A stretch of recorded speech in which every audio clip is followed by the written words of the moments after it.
எனேன் உய என்பால் எழுந்தருள் பெரியோயிண்ட அமுது செய்து அருள்க என்று தொழும்பனார் உரைத்த போதில் சோதியாய் எழுந்து தோன்ற செழுந்திரு மனைவியாரும் தொண்டரும் திகைத்து நின்றார். போய் ரெண்டு பேரும் சொல்கிறாங்க, அழுந்து இடரில் நீங்கி அடியனேன் உய என்பால் எழுந்தருள் பெரியோய் ஈண்ட அமுது செய்து அருள்க என்று சொல்லி ரெண்டு பேரும் சொல்கிறாங்க.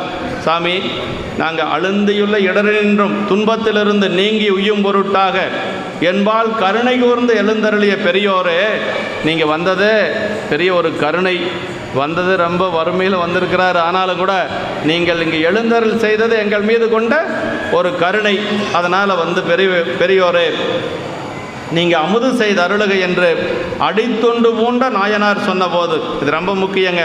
தொழும்பனார் உரைத்த போதில் அப்படின்னாரு. தொழும்பனார்னா அடிமைன்னு அர்த்தங்க. ஆமாம், அடியார் எப்படி இருக்கணும்னா அடிமையாக இருக்கணும். தொண்டருக்கு தொழும்பாய் திரிவனே பட்டணத்தடிகள் சொன்னார். அடியார்களுக்கெல்லாம் நான் அடியாராக இருக்கணும், அடியார்களுக்கெல்லாம் அடியாராக இருக்கணுங்கிறது கூட இல்லை, அடியார்களுக்கெல்லாம் நான் அடிமையாக இருக்கணும்னார் பட்டினத்தடிகள். தொண்டருக்கு தொழும்பாய் திரிவனேன்னார். தொழும்புன்னா அடிமைன்னு அர்த்தங்க.